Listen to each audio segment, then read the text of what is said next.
What's up, everyone? Welcome to the Nice Catch Podcast. We're here to catch you up on all the latest football news and analysis. I'm Baden. And I'm Hank. Today we'll be discussing the NFL schedule, picking our favorite games, and talking about what we're most excited for this next NFL season.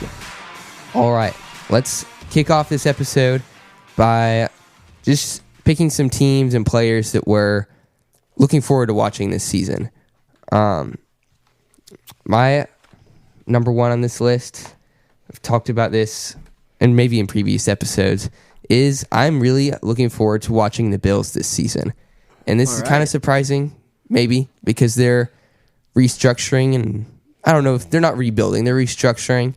But what I think we'll see from the Bills this season is a very fun to watch team. Mm-hmm. We'll see, in my mind, what we'll be looking at this season for the Bills is a more run-heavy team with guys like James Cook and rookie Ray Davis from Kentucky.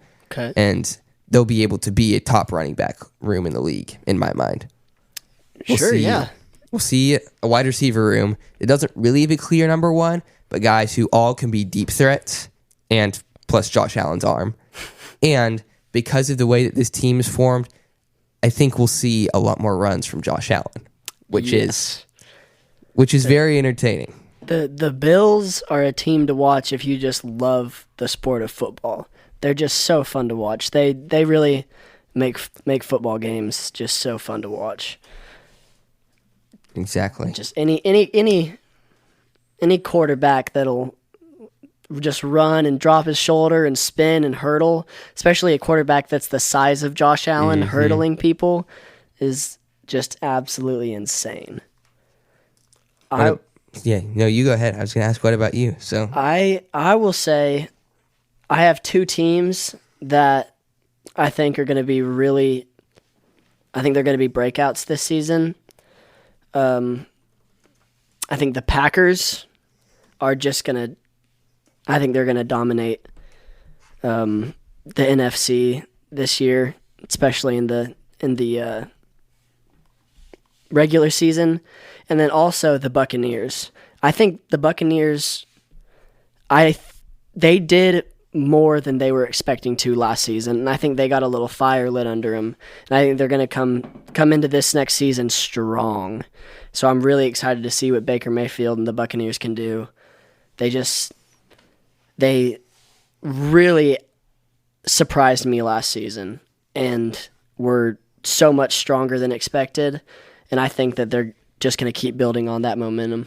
Definitely. Looks like Baker's the guy. It's fun to see Baker finally find a home. Oh, yeah. Seemed like he found it in Cleveland, and then they didn't think so, and bounced around. Had that unforgettable, in my mind, Thursday night game with the Rams. Wearing number 17, which didn't last as a Baker Mayfield number for long on the Rams. A couple more teams, in my mind, that I'm really looking forward to watching this season. One, I'll say it for you, is the Texans, for the same reason as the Packers. I mean, do they have any weak spots? Like, you look at their wide receivers. We were just talking about this before we went on air. Their depth, like, you have 7, 8 wide receivers who you can trust catching. I mean, not all of them are going to make the roster, but whoever does make the roster is going to be the deepest wide receiver group in the NFL. Yeah. You have a defense that's improved. You have, after getting, I'm blanking on his name, from the Vikings. Danielle Hunter. Danielle Hunter from the Vikings. It's star at quarterback. I mean, it looks like a Super Bowl team. Running back, you have Joe Mixon, who can hopefully find who he has been. Plus, you still have Dameon Pierce, who was excellent his first season. He was a good running back his rookie season. So you can look at that as a committee, see where they'll end up. But the Texans, I don't see any weak spots on paper. I'll say the one thing that they'll really have to focus on that you saw kind of break down last season is just the offensive line penalties more than anything. That'll just be something to watch. But otherwise, I think you're 100% right. They're a strong, very well-rounded team. And I don't know, hopefully maybe a Super Bowl? Yeah, we'll see. And we'll get that Texans-Chiefs rematch in like week 16. Ooh, So that's going to be a really fun I'm one. ready for that game. Yeah. Another team we're talking about, not many weak spots on paper, is the Eagles this year. And this is a team that, they've been a contender for a little while, and something went wrong at the end of last season. Yeah. I don't know what that was. It's easy to put it on coaching, maybe. But as I said, they've been a contender for several years. They get Saquon, and they get the two best corners in the draft. If they can figure out what went wrong, they'll be very close to impossible to stop, and very fun to watch too. Oh yeah, I think a big thing is going to be Saquon, because at least from what I saw, a big complaint last year with fans about, I don't know, mid-season was, you're not running the ball, and then they started running the ball. Like that one game, I can't even remember who it was against, but they just ran over him, and then they didn't do that again. They had one really good running game, and then they just stopped going back to it. So I think Saquon Barkley just really bumped that running game up. I think that'll be a big game changer for them. Especially if he can stay healthy this year. See, Same thing with Joe Mixon. Definitely.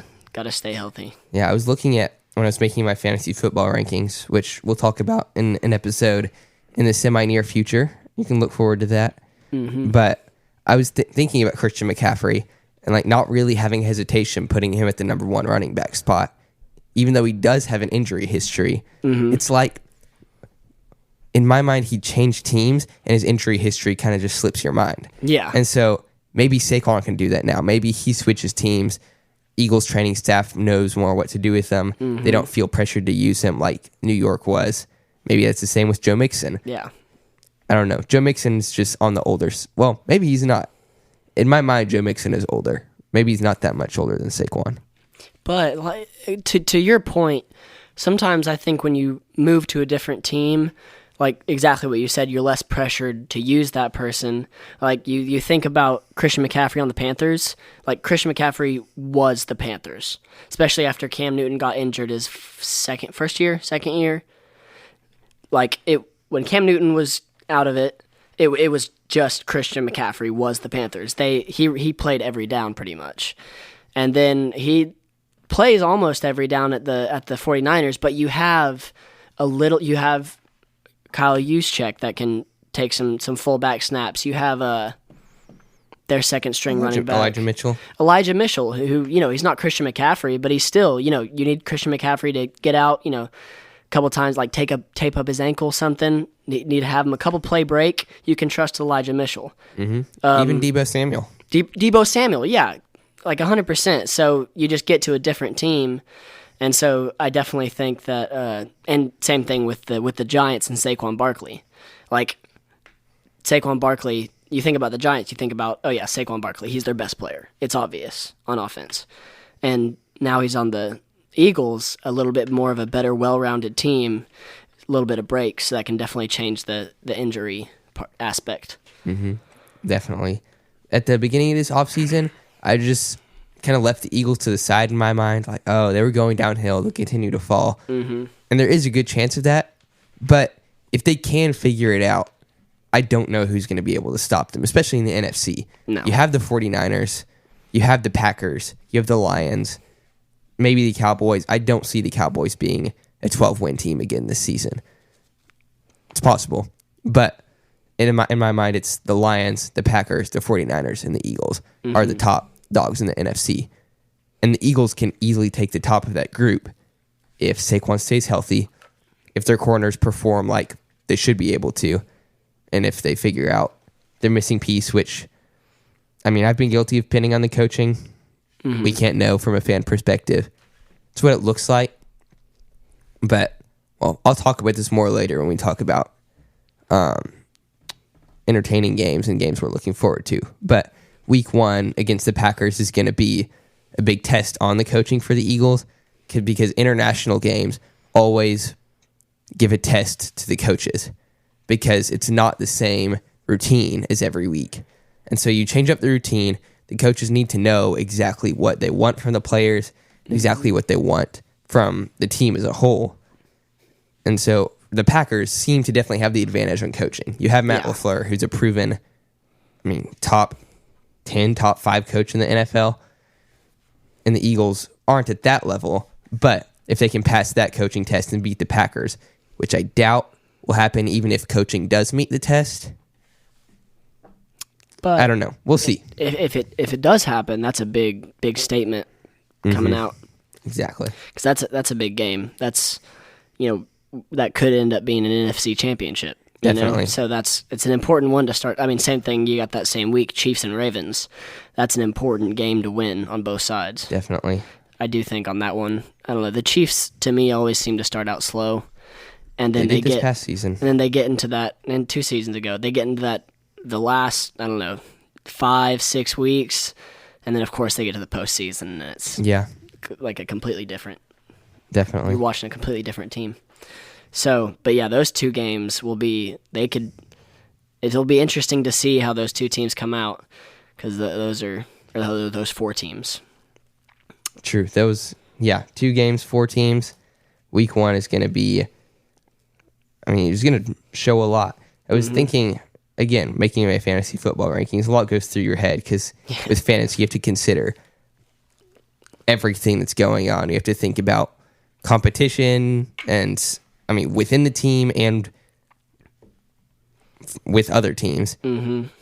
And it just makes you think, like, teams year to year, you don't know what you're going to get. Yeah. Like, you look at the Broncos last year, and you can basically start whatever running back is playing the Broncos. This year, just because how the NFL works, it's likely not going to be the same. Mm-hmm. And so week 1, I probably won't take teams into consideration as much as I do at the end of the season. Yeah. Because we're still learning, how does that new team work together? Mm-hmm. Some teams are mostly the same, but year to year can be a really big jump. So 100%. Even if Christian McCaffrey's playing against the Broncos, obviously I'll start him. Yeah. But he might not be getting 25 points like he would have last year. Exactly. My favorite game of week 1, if we're talking about Packers and Eagles, we're talking about Ravens and Chiefs. My favorite game of week 1 is the Titans versus the Bears. Interesting. And I could go on and on about this. I have talked about the Titans, who, the more and more I look at the Titans, I legitimately think they're going to be the next Lions. They're going to be the next Texans, the team who everyone's looking down on because they've been bad the past few seasons, and then they're going to overperform. I don't think they're going to be to the same level that the Lions and Texans were, winning playoff games, but I would be surprised if the Titans don't make it to the playoffs this season with what we see. But they're going into the Bears, who people expect to make the playoffs this season. You have Caleb Williams, generational talent, who we have seen underperform under pressure this past season in college. Mm-hmm. The up-and-coming Bears team with a very good wide receiver committee, a very good running back committee, a well-rounded defense. But the Titans coming in, Will Levis, who I don't think is the kind of guy who's going to be scared by pressure. Seems like the kind of guy who'd more like being the villain. Mm-hmm. Your wide receiver group, yes, is old, but that also means they're confident. Yeah. It should, at least. I'd be surprised if DeAndre Hopkins is scared going into the Bears stadium. No. You have a secondary with, Awuzie's good, but you have Snead. It's going to scare most rookies. Caleb Williams will throw at least 1 interception that game. He'll probably throw multiple. Mm-hmm. Just as rookies do, and with that good secondary.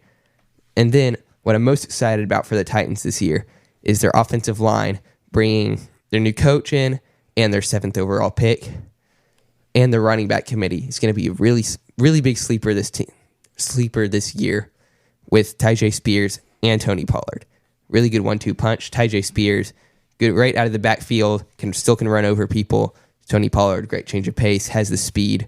Mm-hmm. Behind that offensive line, the Titans look like a scary team, and a team that I think will go in and surprise the Bears week 1 and show people who they are early in the season. 100%. I think That'll be interesting. I'm excited. There's two teams that I'm excited to see this season to see if it ends up going how you're thinking. It's the Steelers and the Titans. I'm ready to see what happens with those two teams because you've been hyping them up. Yeah, Steelers I'm not as excited for as a team as a whole. Just George Pickens. George Pickens, I am very excited for. Especially if Roman Wilson turns out well. Who looks like he'll be the number 2 receiver because George Pickens, without any help, I mean, you double team him, still going to make some crazy catches. He's not going to be able to carry the team. If he has wide receiver help, then he can carry the team and be a top 10 wide receiver in fantasy, maybe in real life too. But he'll be at least really fun to watch. 100%. But like I said with the Titans Bears, that's kind of how I see the season going for both those two teams. I don't see the Bears going on, and I don't see them making the playoffs this year. My hot take of the NFL season. Okay, this might be a little bit off topic, but my hot take of the NFL season is that the Bears will start the season 1-5 or 2-4. If we look at their schedule, let me pull it up right here. Week 1 versus the Titans, as I already said, I think that's going to be a loss. Week 2 versus the Texans, that should be a loss. Week 3 against the Colts, toss-up. I'll give it to the Bears. I think the Colts are going to be good this year, especially with Anthony Richardson back. Agreed. But we'll give it to the Bears. The Rams, another toss-up. I think the Rams are going to take another step up like they did last year, surprise people. We could give it to the Bears. I'll give this one to the Rams because that's 2 toss-ups. Can't give both the toss-ups to the Bears. Yeah. You play the Panthers next. We'll give that one to the Bears. Yeah. But then you play the Jaguars in London, and that's going to be the turning point for your season because you'll either be 2-2 or 1-3 at that point in my mind. And so if you're 1-3 and then you lose to the Jaguars in London, go 1-4, it's going to be a lot of pressure on Caleb Williams or on their coaching staff. And then you play the Commanders next week. Jaden Daniels, number 1 versus number 2 overall pick. A lot of pressure in that game too.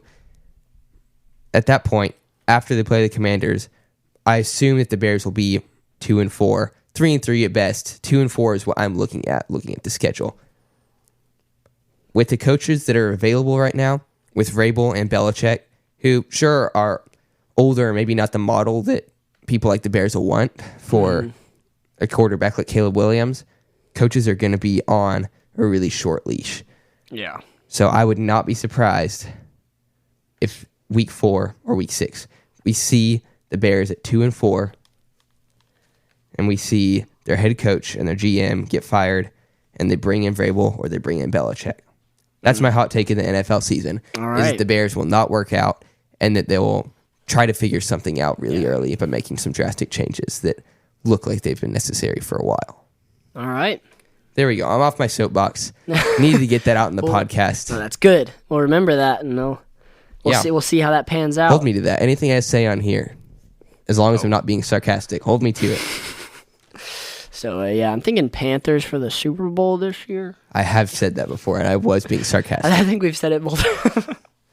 I do think the Panthers will be better this year. I think they'll improve. I think they'll get more than 3 wins. Yeah, better offensive line, better wide receiver core.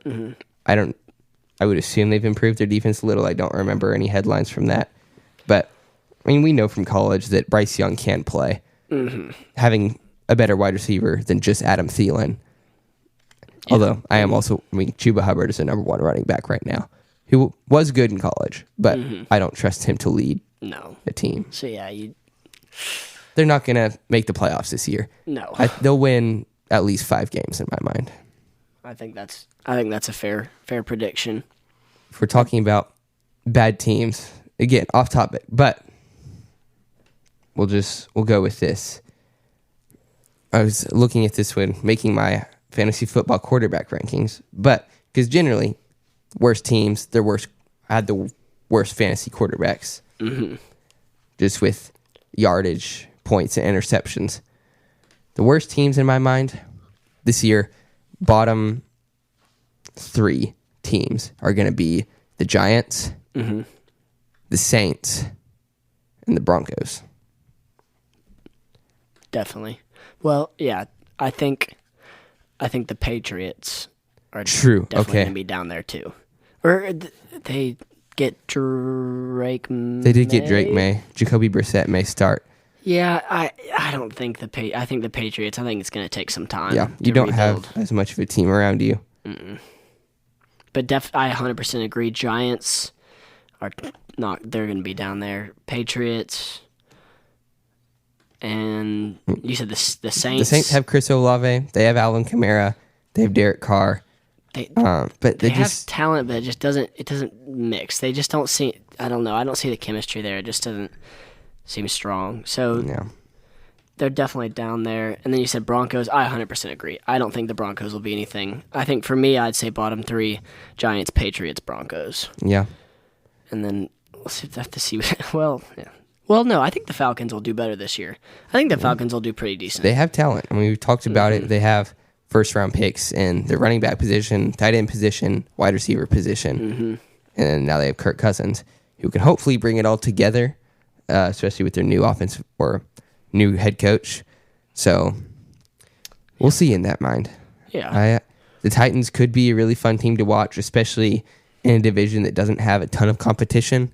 I mean, the Bucs, like we said, we think are going to be good this season. Falcons. The Falcons, yes. But the Saints and the Panthers both are not going to give the Falcons competition this year. Yeah, so probably. Yeah, Oh, they'll give them competition, not in the divisional race in my mind. Yeah, so we'll probably see between Falcons and Bucks, and I think the Bucks will take that. But you never know. The Falcons, it's pretty much a whole new team. You got some of the same talent there, but there's really no telling what'll happen. Yeah, you bring in Darnell Mooney for some wide receiver help, so it's not just Drake London. Yeah, we could see some good stuff. Definitely see some good stuff there. Some other, talking about talent we're looking forward to seeing this season, like with the Falcons. It's kind of jumping back. I don't know. I'm jumping all over the place right now. But 2 people that I'm really excited to watch this season. We talked about George Pickens, so I'll just stick to the second one I was talking about. I'm really excited to watch Ladd McConkey this season. The Chargers are going to be, I don't know. We'll see what happens with the Chargers this season. We'll see if their coach can, I mean, I doubt he'll be undefeated like he was in college last season. Yeah. But we'll see if he can return to the Chargers to the team that they could be with, I mean, a star quarterback. And Ladd McConkey looks like he could be the number 1 option. We've seen Herbert have some big compliments for him already. And with his route running, with the way he plays, I think he could be a really good option for Herbert and to draft in fantasy. Put that one in the back of your mind for later. But I'm looking forward to watching Ladd McConkey this season. For sure. I'm excited for that's a few of the teams that I'm just really excited to see are those kind of teams. You know, I'm really excited to watch the Chargers. I'm really excited to see what Anthony Richardson does with the Colts. You know, I don't want the Colts to do great because obviously Texans, but I think the Colts will be a pretty decent team. I think that'll be one of the tightest divisions in the NFL this year is going to be Titans, Texans, Colts, and the Jaguars. And the Jags. I see the Jaguars. Well, you finish first. I'm going to get another soapbox here. I think for me that ranking goes Texans. I'm going to say Colts. And then between the Jags and the Titans for me, they are down here. They're low. And mainly due to your convincing, I can see them getting higher. Oh, well, thank you. You don't have to agree with me. The Jags were higher, and I think they're going to get worse. They just, last season, it just seemed almost like an Eagles situation. They were doing so well, and they just fell apart. And, of course, you had Trevor Lawrence and his ankle getting rolled on, which just lost me an entire fantasy league. So that's probably why I'm saying this. But I think the Jags are only going to get worse. But See, I don't know. I don't fully see it with the Titans. You're convincing as it's helped, but I think the Titans and the Jags are going to be competing for the bottom. I think the Texans will have the top, and then the Colts. I don't know. The Colts were pretty good last year with Anthony Richardson being hurt the whole year. And so I could see the Colts being a pretty competitive team. That's what I had for one of my favorite games.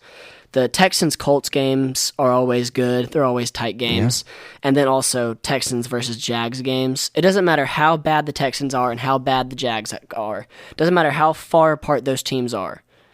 Whenever they play each other, it's always a close game. It was the field goal doinked off the crossbar last year, right? I don't want to talk about it. But yeah, that's right. They won the first one, lost the second one. Even when the Texans were the worst team in the NFL and the Jags were a playoff team, the Texans beat them once and lost once. It's always back and forth. Mm-hmm. So I'm always excited for those two matchups, Texans-Colts and Texans-Jags. Yeah. In my mind, that division race, you obviously have the Texans at the top. You have the Titans and Colts pretty close in my mind. Because I do think the Colts are going to be a really good team this year. I think the Titans have the advantage defensively, especially with Shaquille Leonard not being there. Yeah, okay. But the Jaguars, I don't like the chemistry of this team. We've seen it in the past. Their wide receiver group has been good. They've had talent, just not chemistry there. I mean, ETN kind of carried the team last year, had a lot of touchdowns, which I was very thankful for, having him in several of my fantasy teams. But Trevor Lawrence, most of the time, you hear talk leading up to a quarterback extension. Like, okay, does he deserve it? Like, they're likely going to give it to him. I didn't hear anything about Trevor Lawrence possibly getting an extension before he did.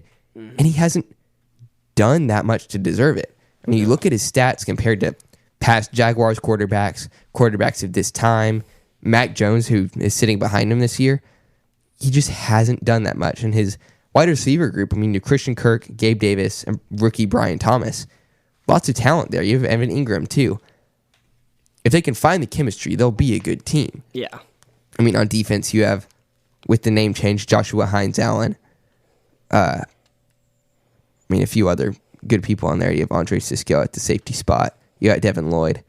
But there just hasn't been chemistry in this team. I don't know if that's a coaching issue. Mm-hmm. I mean, when you coached the Eagles to their Super Bowl, it seemed like they had a lot of team chemistry. But I just am not willing to bet on the Jaguars this season. And just that, I don't have the stats on this, so take it with a grain of salt. But it seemed like last year, whenever I would watch Jags games, it was between ETN and Evan Ingram. Like, the receivers didn't get that much love. Like, you obviously saw some, like Calvin Ridley, he had some pretty big plays every once in a while when they started throwing to him. And then, who else was it? Good. Christian Kirk. And Christian Kirk, they got good yardage, they were good targets, but in the passing game, it just seemed like Evan Ingram was the number one option. And that could be wrong, but that's just what I noticed. And especially having him on my fantasy team, he got as much points as my receivers almost every week. Mm-hmm. And then ETN definitely carried that offense. And so, you had Trevor Lawrence getting injured mid-season, so that affects things. But maybe that's something we'll see is just with the receiver core changing a little bit. I don't know.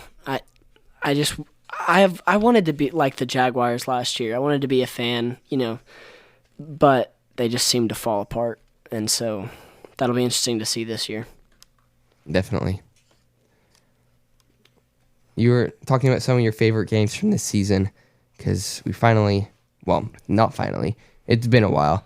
Recording-wise for us, it's been a while since we've recorded, but we finally have the NFL schedule out, the NFL season released after some negotiations. I can't talk right now. Negotiations with Netflix for the Christmas Day games. Yep. So just another I'll get a free trial of Netflix during Christmas. 30-day free trial, 100%. Yep, it's definitely happening for me. But yeah, what are some of your other favorite overall games? All right, let's see. A couple that I'm really looking forward to. Week 7, Ravens versus Bucks. Or is that Rams versus Bucks? No, it is Ravens. Okay, I thought it was Ravens versus Bucks because the Rams versus Bucks would be a good game, but nothing standoutish. I think that'll be a really good game. I think, Week 7, mid-season, or a little before mid-season, but everyone's starting to figure out, things are starting to line up. You're starting to figure out who's who, starting to realize what teams are maybe looking better than last year, worse than last year. The Ravens still look like a powerhouse team, and even more so now you got Derrick Henry. So, and I think that'll be a really good test for the Bucks because the Bucks they have good games leading up to that, but versus the Ravens, that'll be a big statement game, I think. If they can, even if they don't win, if they play really well, if they make it a close game, I think that's big. A little bit farther down in the season,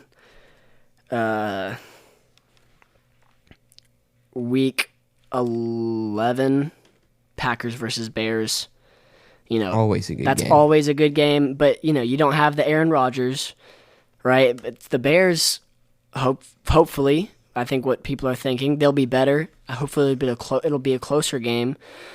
You really, but the Packers are just, they seem like they're going to be excellent this year. So we'll see if the Packers still will run over the Bears, but it'll be interesting. I'm excited to see how that game pans out. That same week, you have Chiefs and Bills, and Texans and Cowboys. It's Texans versus Cowboys, week 11. All right. So that Texas game, I'm excited. I'm excited. Everybody wins because it's in Texas. I'm not really excited. Hopefully the Texans will. I think the Texans will have that one. I would be very surprised if the Texans.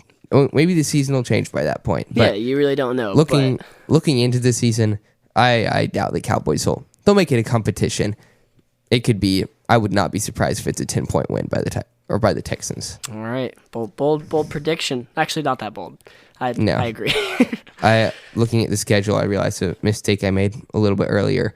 After week 8, I think is when the Bears season will really be in jeopardy because that's when they play the Commanders. I counted 6 games when it was 7, and I missed the bye week. So week 8 is when the Bears season is going to be in jeopardy in my mind. But if we're talking about seasons in jeopardy and schedule or favorite games on the schedule, Chargers versus Broncos in week 6. So week 6 is the first 4 weeks. You're really still figuring stuff out. I mean, we saw the Chargers and Vikings play last year, both 0-3, and that's both of them ended. Well, the Chargers did not end up being a good team, mostly because of injuries. Yeah. The Vikings ended up almost making a playoff run after that. So you can't really take too much from the first 4 weeks. So week 6 is when you really start seeing who teams are. And these teams were both bad last year, the Chargers and the Broncos. Mm-hmm. And this is when we'll really see if either of them can turn things around. People really think the Chargers will. People, including me, don't think the Broncos will. But this is just a game that'll show where each team is going. It'll just give a really good outlook for the Chargers season and the Broncos season. And, I mean, the players on there. How's Justin Herbert doing? Depending who starts, Bo Nix doing, or Zach Wilson? We'll go with Bo Nix for now. Mm-hmm. Yeah, that'll be a big statement game for one of the teams that hopefully they're turning it around. Hopefully Chargers. Yeah, hopefully the Chargers, just for football's sake. I don't see Broncos football being fun to watch this season. No. Hey, same week you got Bills and Jets. That always seems to be a fun game. And also, that's one team, the Jets, I have no expectation either way coming into the season. I have no idea what they're going to do, but I'm kind of excited to watch. Aaron Rodgers, hopefully he'll make it past 2 minutes in the game. Hopefully he'll complete a pass this year. Hopefully he'll complete a pass this year, maybe even a full game if we're lucky. But really, I think the Jets will be really interesting to see. I don't have, like I said, I don't have any expectation either way. Oh, they're going to be bad. Oh, they're going to be good. I don't know. I think they're just going to be fun to watch. It's going to, pan out, and then you got Bills Jets week 6. I think that's going to be a good game, and I think that's going to be a fun game. It seems like it'll be a shootout.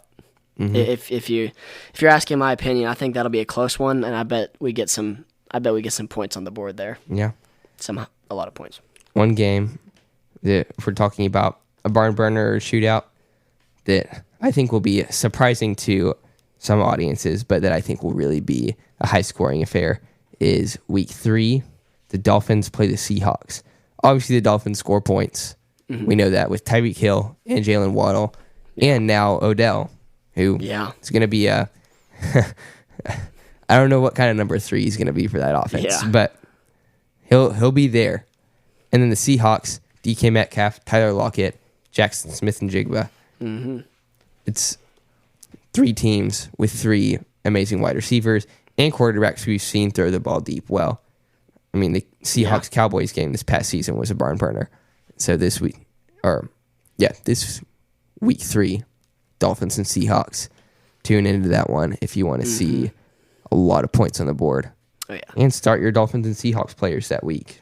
Lots of fantasy points.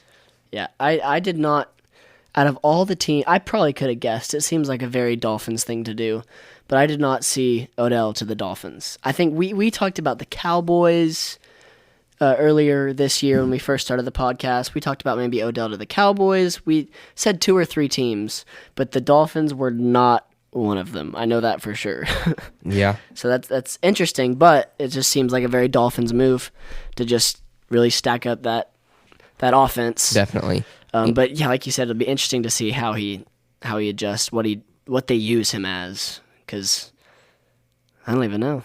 Yeah. It came I didn't see it coming. And I was surprised to see the Dolphins draft Jalen Wright, too, because you have Raheem Mostert, who's a good back and a good goal line back. Mm-hmm. You have Achane, who, had 7.8 average yards per carry this past season. So not going to repeat that this year. But drafting another running back was surprising to me because he has the speed, not the speed of Achane. He's one of the fastest people in our country, I think. He ran track at A&M as well as playing football. You have Mostert, who's a goal line back, but also a dynamic playmaker. Yeah. I don't know how Jalen Wright's going to fit in there, if he's going to eat into either of their playing time. But, the Dolphins stacking the offense, and it worked well last year. It did. If they had won one more game and didn't have to play in sub-zero temperatures, then maybe we'd see him make a playoff run. Yeah. That's another game that I had. I can't remember which one it was, but that I think that's such a hard thing is when you see these, especially Florida teams where it's hot, it's hot, it's sunny, and they're playing in New York, and it's those games are just always so interesting because it really adds. That Week 13, 49ers are on a Florida team, California, but it's warm there. Yeah, it's warm. 49ers versus Bills. I think that'll be a good game. Mm-hmm. You have both great teams. We'll see what the Bills do, but like we talked about earlier, Josh Allen, they're going to be a good team. They're going to score points, but it's at the Bills, and so that always just makes such a huge difference. In Week 13, that's pretty deep into the year. That's getting into, I don't know. That's probably moving into December, late November, maybe. I think that's December, so that's getting cold up in Buffalo. So that could make November, end of November. Okay. So still really cold. Really cold. So that just makes such a big difference in my mind. When you just think about those teams. You got Texans and Chiefs Week 16. Oh, I guess Missouri. It gets cold. It gets cold. That's where and you're coming from Houston, so bless you. That's not you don't bless people after a cough. Still be blessed though. I try not to cough in the microphone. That one caught me off guard. Go in peace. Oh well, thank you. You're welcome. And yeah, I don't know. That just it's always interesting to me. Dolphins and Jets Week 18. Of course, Week 18 is you know what's going to happen. Lots of backups unless it's like a Texans Colts game where it's deciding a division. Dolphins versus Jets that could be pretty important. I don't know. I was just thinking about that looking at the schedule. Is you have some pretty big games, big teams, 49ers and Bills, big teams that, the team from the warmer weather always has a little bit of a disadvantage going into that game. Mm-hmm. Yeah, I was surprised with all of the heavyweight matchups that we have early in the season. I mean, week 1, last year they were like, oh, we'll put the Lions with the Chiefs week 1. Ended up being a really good game. Yeah. But they were like, we're not going to put the Eagles-Lions game or Eagles-Chiefs game in primetime because everyone's, or like, a game that's all by itself because everyone's already going to watch that. Mm-hmm. But this season, they were like, you know what? We'll just put the Ravens there. Yeah. And then week 2, Bengals-Chiefs. Mm-hmm. Always a good game with that one. And then, just weeks 1 and 2, you have games like that. Yeah. Just generally, I feel like they save those till later in the season, spread them out a little more. Oh, they're starting off strong. But if we're talking about Super Bowl teams, week 7, you have the Super Bowl rematch of the Chiefs and 49ers. I was just looking at that. Yep.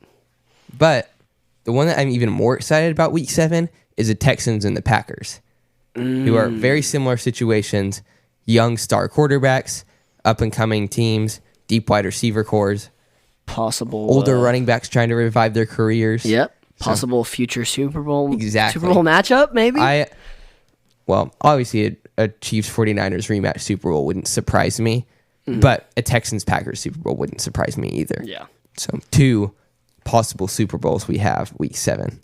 Yeah. That I just when I was looking over games, I completely looked over that. But you're 100% right. That'll be a big game. That'll be good. One other game that I guess it's definitely because of the coaches is week 12. You got Ravens versus Chargers. Oh, That'll be hopefully it'll be a good game.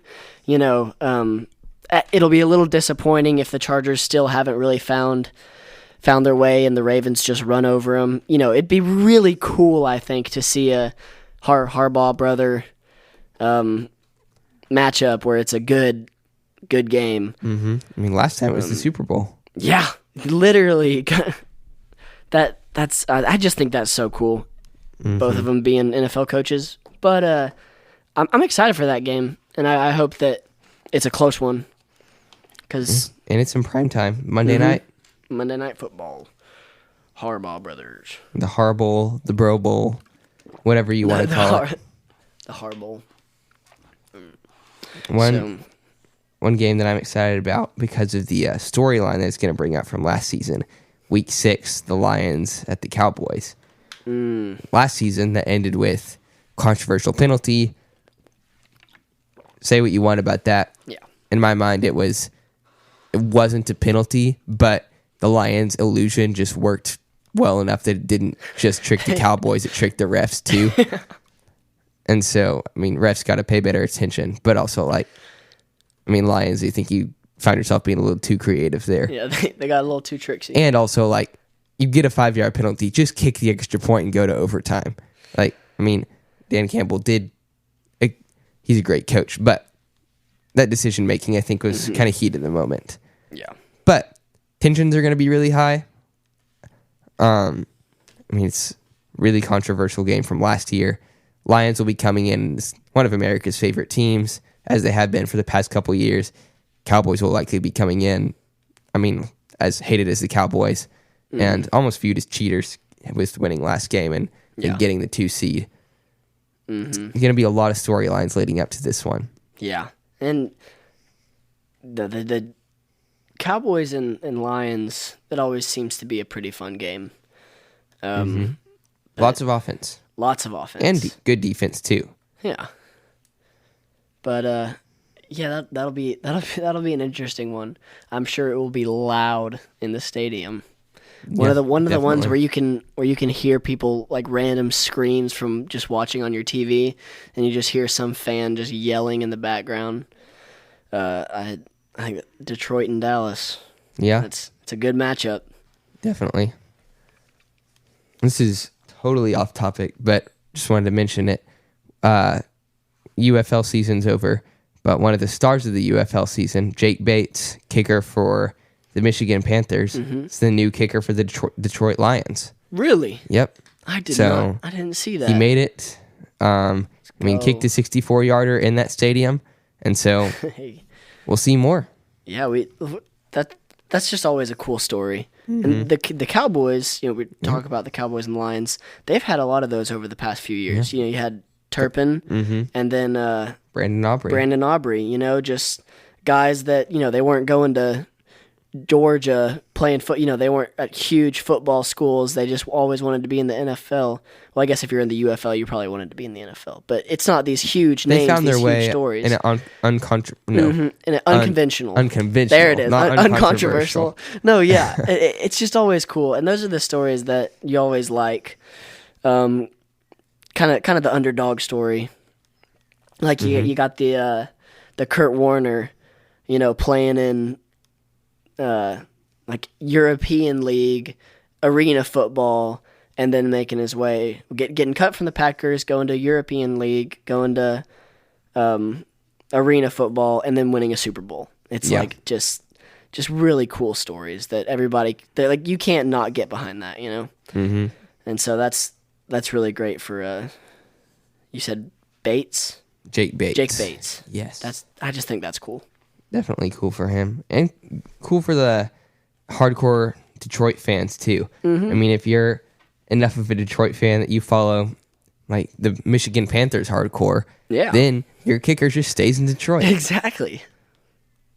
Keeping them home. Yep.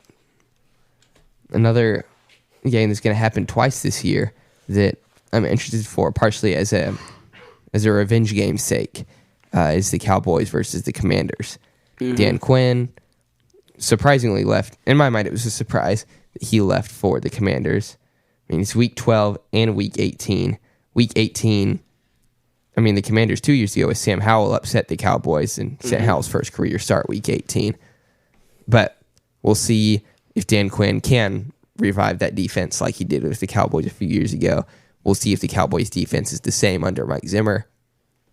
We'll see if Jaden Daniels, I think he doesn't have the team around him that someone like J.J. McCarthy does, but athleticism-wise, combined with team-wise, combined with personality and controversy and pressure, all of it combined, I think Jaden Daniels has maybe the best chance to win Offensive Rookie of the Year. Right. Quarterback-wise, I think it'll be a wide receiver award this year. No, but that's one other team that I didn't say at the beginning. I just slipped my mind, is the Commanders. They're another team that, you really don't know what's going to happen. But I'm excited to see what Jaden Daniels does. And that game you brought up earlier, Commanders versus Bears, those two quarterbacks, that'll be an important one. Definitely. I'm on the, if it's between the two, I think I'd go Jaden Daniels. I don't know. Athleticism in my mind is a little higher on Jaden Daniels' side. I don't know. That may totally be wrong. I haven't watched Caleb Williams' film as much as I should have, having a podcast, but I've never really bought into the hype. I've led into it a little more, just like not hating Caleb Williams, but I don't see him as generational talent. He has potential, but his floor is really low in my mind. I think there's like two incorrect ways of seeing it. I think a lot of people, especially people that like really love the NFL but don't like watch college as much, it's like Caleb Williams isn't even going to be good. He's there's all this hype for nothing. I don't necessarily think that that's true. But then there's also Caleb Williams is turning the Bears around. They're going to the Super Bowl. They're going to be like, that's also wrong. That's simply just not right. Maybe not. That's true. We don't know. And he could I be. I highly doubt it. But it just doesn't. I'll go ahead and say my statement is similar to yours, but that's not going to be this year. Maybe in a couple years, maybe you see him develop. Maybe that team just really, like the chemistry and everything, they just really take off. But I also don't think that he's just nothing. You obviously NFL managers and, well, except maybe the Falcons, NFL managers and coaches, they know what they're doing. They're literally getting paid millions of dollars for this. So it's not like Caleb Williams is only hype. He's obviously going to be good, but he's not going to bring him to the Super Bowl, respectfully. Yeah, not this year. I mean, I would be just as surprised, if not more, as the general. Well, I would be more surprised than most people. Mm-hmm. And just to put it lightly, if the Bears made it to the Super Bowl. Sure. Yeah, I mean, with today's NFL, Caleb Williams probably will be, maybe not this season, but in the next few years, probably will be the first Bears 400-yard passer, 4,000-yard passer. Plenty of Bears quarterbacks have passed for 400 yards. Yes. Especially with his wide receiver core that he has. But, man, I don't see the hype. I don't see, sure, he's athletic. He's not as well-rounded, even as people like Jaden Daniels are in my mind. Mm-hmm. The hard thing for me is, one big thing at the quarterback spot is leadership. Being able to command your team, people to be able to trust you. And that's one, and of course, coming in as a rookie, that's hard anyways. You're younger. And so you do have to earn that respect. But I just don't see that as much in Caleb Williams as some other quarterbacks. And I think that I think it's going to take more time than people think it is. I think he can definitely gain that. I think that he can become a really strong leader for his team, but I don't think it's going to be something that just happens overnight. I think it's going to take time to build that. And as a quarterback, I think that's probably one of the most, if not one of the most important aspects as the quarterback is just to be able to lead your team and for people to respect you. And so that'll be something that I think takes a little bit more time.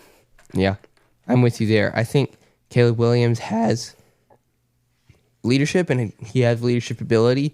His style is just very different than the Justin Fields Bears leadership that we saw. Caleb Williams, it's going to be unique. Yeah. And we'll see if the Bears buy into that. The Bears team and fan base seem to want Justin Fields. They didn't get him. And maybe the Steelers won't even, they have him. Maybe the Steelers won't get him to start, but we'll see. We're talking about the Steelers. Who do you think is going to start there? Or do you think whoever starts will last the whole season? Russell Wilson, Justin Fields? I do not think... I think if Justin... Here's what I think is going to happen. I'll just go ahead and explain. I think that they're going to have Russell Wilson starting off. I don't see a scenario where you can't start him. And I think that Justin Fields is going to have this year, and even if I think he'll definitely get some good snaps, I don't think he'll be on the bench the whole year. But I think he's going to be able to develop, learn under a true veteran. And I think that is going to be really beneficial time. Watch the games, be a good number 2. And then I think either by the end of the season, week 10, week 11, or and it'll depend on how the season's going, how Russell Wilson is performing. But if Russell Wilson performs like we know Russell Wilson can, then I think either for the majority of this first season or the whole first season, I think Russell Wilson's going to be the number 1 guy, and then I think Justin Fields is going to take over. Because Russell Wilson, in my opinion, I don't think he's going to be around for 3-4 more years. So I think they're going to use him to develop Justin Fields, and I think Justin Fields is going to come out. Definitely, I think next year Justin Fields is starting, like 2025, 2026 season. I think it's going to be Justin Fields, but I think they'll use Russell Wilson at least the first 8 to 10 weeks of the season to develop what we'll see Justin Fields turn into. Yeah, I'm with you there. If Russell Fields what was I trying to say? Russell Field. Yeah, Russell Fields. Just mold the best of each into one quarterback. One person. New science confirmed. We're merging people now. If Russell Wilson doesn't pan out, Justin Fields starting by week 5. Justin Fields has an arm, can run really well, very athletic quarterback. Very. His abilities also combined with George Pickens' abilities well. So George Pickens is going to have a good season no matter who starts. Oh, yeah. But Russell Wilson should, in my mind, start out the season and start this season, maybe next season. But Justin Fields is the future. Should be the future of the Steelers franchise. We saw how he can perform with the Bears, even not given that much to perform with. And then, they bring Caleb Williams and then draft Odunze and bring Keenan Allen for him. So we saw that with Zach Wilson whenever the Jets drafted him too, and it still didn't pan out. Sam Darnold never had much to work with. You bring in Zach Wilson, draft Garrett Wilson, and all these guys to bring and Breece Hall to be around him. Still doesn't pan out. So just having weapons doesn't mean your new generational talent will pan out. But I totally went off topic and lost my train of thought there. So hey, I'm with it. We're covering the bases. Covering everything. Oh yeah. Yeah. If someone's listening and wants to know about the NFL schedule as well as whatever else is going on inside the minds of Baden and Hank. Whatever little light bulbs pop up. Yeah. This is what happens whenever we just take a break from recording for a while, and all of my the Bears season, looking at it their coach is going to get fired in my mind. That's just coming out next time I can talk. The Titans season, everything I've just all the hot takes I've had and everything that I've talked about people with for the past few weeks since we've recorded last. That's just all coming out right. All coming out right now. Yep. So I think I've covered all my bases on my Titans soapbox, on my Bears soapbox. Yeah. Ladd McConkey, Jaguars not being that good, or team chemistry. We'll put it lightly. Yeah, we'll be kind. We'll be gracious. We got to find the mix of being controversial enough to where people listen to our hot takes, but not having hot takes just for the sake of having hot takes. Hot take: the Chiefs are going to get more than one win this year. Ooh. That's my hot take. So quote me on that. Quote me. Yeah. No, but really, we have some ideas that might not just be obvious, but at the end of the season, you're going to come back to this podcast and be like, oh, wow, they were right about everything. No, definitely not. Definitely not. But maybe. If the Titans don't do well, and if George Pickens doesn't do well, I don't know. I'm going to be in shambles. He's not going to hear the end of it. Just let me tell you now, everyone listening. Yeah. If the Titans and the Steelers don't work out, or George Pickens don't work out, I will not forget. Yeah. Well, won't live it down. But hey, that's what it's for. I mean, a few weeks ago, it was the anniversary of the greatest hot take of all time. I should have screenshotted it if I didn't. I think I can remember. I think it was Skip Bayless said, someday Johnny Manziel will be more famous in Cleveland than his buddy LeBron ever was. Yeah. Wow. So there we go with that one. So if he can be a professional and still keep his job for 10 years afterwards, then I think that we'll be all right. My ideas about the Titans doing well and George Pickens being a top 10 receiver aren't anywhere near hot takes enough to where people just shun me and turn off the podcast. He doesn't know what he's talking about. Man, yeah. Next special guest, Skip Bayless on next podcast. No, Dan Patrick. I don't know that we'd get along. No. Dan Patrick, we get what's that guy that my little brother loves to watch? He has some Steve Smith. No, he has some pretty good hot takes. He has his own show called Was it Colin Cowherd? Colin Cowherd. Yeah, yeah. He has so many hot takes. He has hot takes that just seem to me to always either he has hot takes or kind of what we were just talking about, the Chiefs will get a win. It's the most obvious thing ever, but it's said in such a way where it just seems like a hot take. He's a good speaker, but also very captivating. Yeah. And my little brother knows probably twice as much as I do football, which I guess I shouldn't admit talking about a football podcast. So, hey, I'll stick with him. Yeah. Hey, well, there you go. There's the NFL season in, I don't know, some very unorganized fashion. But hey, thoughts. If you listen to it, then you know more about the NFL season. You know which games to tune into. You know some barn burners. You know some storylines to look forward to going into the season, from the Titans being good to Ladd McConkey carrying the Chargers to the Bears firing their head coach and GM after week 8. Yep. So, yeah. Hey, we'll see. Mark my words. Mark Baden's words. Let us just put our little NFL script away real quick now that we're Yeah, done. exactly. Our podcast is getting so big now. They went ahead and sent us the script. Yep. You know what? We got about a month and a half till regular season starts out. Excited. It's gonna be. This is gonna be I just think this is gonna be a good season. Good season. I guess every season's good. If you just love football, but I think there's just so many different storylines, so many good teams.